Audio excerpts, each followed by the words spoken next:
Sir, संविदा कर्मचारियों के लिए भी कई सारे सवाल उठते रहते हैं कि उनका उत्पीड़न होता है, तो वो इस धरना प्रदर्शन में साथ में क्यों आए?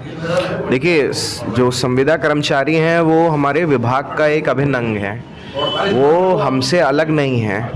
जब हमारे विद्युत बोर्ड का विघटन हुआ था 2000 में, तब 75% के अराउंड रेगुलर कर्मचारी हुआ करते थे और 25% संविदा भर्ती हुआ करती थी। आज स्थिति ये रह गई कि 25 से 30% रेगुलर कर्मचारी रह गए और 70% के अबाउट लगभग संविदा कर्मचारी आज हैं। तो आप देख सकते हैं कि नौकरियों का भी संविदाकरण हो रहा है इसमें। तो हम जो संविदा भाई हैं, अभी आप देखे होंगे कि मध्यांचल में एक LOI जारी होती है, वर्ल्ड यहाँ पे कई डिस्ट्रिक्ट्स की, जिसमें सीतापुर भी एक डिस्ट्रिक्ट है। तो उसमें सीधा बिना किसी से, भाई बिजली के जो स्टेक होल्डर्स है वो कौन है? वहाँ के एम्प्लॉयज़ हैं, उसके बाद उपभोक्ता हैं। उन दोनों से बिना परामर्श किए एक LOI जारी कर दी गई, जिसमें लगभग अकेले सीतापुर जनपद में ही देखें तो 500 संविदा कर्मचारियों की लगभग छटनी हो जाती। तो जो उनके हक हैं वो हमने जो 2023 में हमारी जो हड़ताल हुई थी उसमें भी हमने उठाए थे पॉइंट्स, यही कि संविदा कर्मचारियों को एक टाइम के बाद रेगुलराइज करना चाहिए। जब 10 साल या 12 साल कोई विभाग को अपने दे रहा है, अपनी बहुकीमती जो ईयर्स होते हैं वो दे रहे हैं, तो उसमें उनको भी सरकार को, प्रबंधन को सोचना चाहिए कि उनका नियमितीकरण किया जाए और उनको नियमित किया जाए। परंतु उसके ठीक विपरीत उनको निकालने की, छटने की बात हो रही है। तो इसीलिए संविदा के जो संगठन हैं, जो निविदा कर्मचारी संघ है, वो हमारे संयुक्त संघर्ष समिति के बैनर में ही है।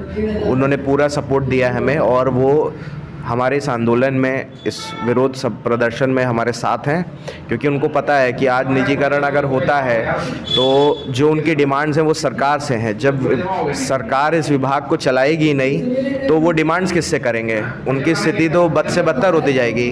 कोई प्राइवेट कंपनी आती है तो वो जिस डिस्ट्रिक्ट में काम करती है तो वो वहाँ के लोकल लोगों को नहीं रखती, और 10-12 हज़ार में अगर आपको ही अगर कहीं पे अगर दूसरे ज़िले में जाना पड़ेगा काम करने, तो आप खुद समझ लीजिए कि कैसे आपका घर का गुजारा होगा, कैसे आपकी रोजी रोटी चलेगी।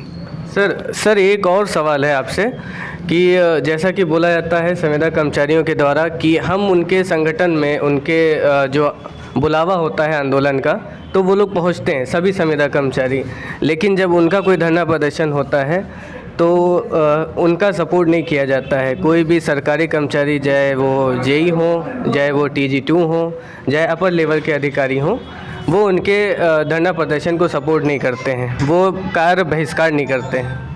नहीं, ऐसी बात तो नहीं रही है। देखिए, हर संगठन का अपना एक वो होता है, एक वो डिमांड्स रहती हैं। अब जैसे संविदा संगठन की डिमांड रहती है कि हमारा जो एक्सीडेंटल क्लॉज जो क्लेम है वो बढ़ाया जाए, हमें प्रॉपर सुरक्षा उपकरण उपलब्ध कराए जाएं, हमें नियमितीकरण किया जाए कि कुछ साल की सर्विस के बाद नियमित किया जाए। तो ऐसे जो डिमांड्स हैं वो निविदा कर्मचारी संगठन के जो हैं, ये सभी डिमांड जो 2022 में, जिसमें माननीय ऊर्जा मंत्री जी से संघर्ष समिति का जो समझौता हुआ था, उसमें उन्होंने अप्रूव किया था कि नहीं, ये वैलिड डिमांड है और इस पे हम विचार करेंगे और इस पे हम इसको फुलफ़िल करने में कार्य करेंगे। लेकिन जो नहीं लागू हो पाया, जिसकी वजह से मार्च में स्ट्राइक हुई, तो मार्च में जब स्ट्राइक हुई तो यही हुआ कि प्रेस में आके भी वैलिड स्टेटमेंट दिए गए।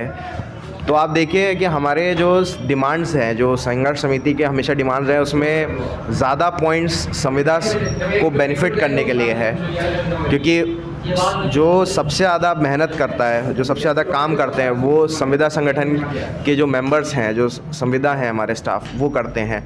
तो उनके जो डिमांड्स हैं वो सबसे सर्वोपरि हैं।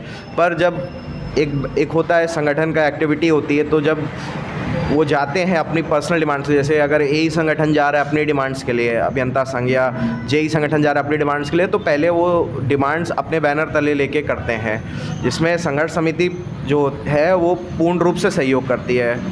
तो मेरा जो संविदा संगठनों से, संविदा कर्मचारियों से यही है कि उनको भी रियलाइज़ होता है ये बात कि कल को निजीकरण हो जाएगा तो डिमांड्स हम किससे करेंगे। आज तो सरकार स्टेक होल्डर है, उसका विभाग है, कल को जब विभाग ही नहीं रहेगा उसका, तो वो उनकी डिमांड्स किससे रहेंगी। तो सभी लोग ये जानते हैं कि जो संविदाओं की डिमांड है वो सर्वोपरि हैं, और उसको फुलफ़िल करने के लिए सबसे बड़ा यही है कि विभाग सरकारी रहना चाहिए पहले।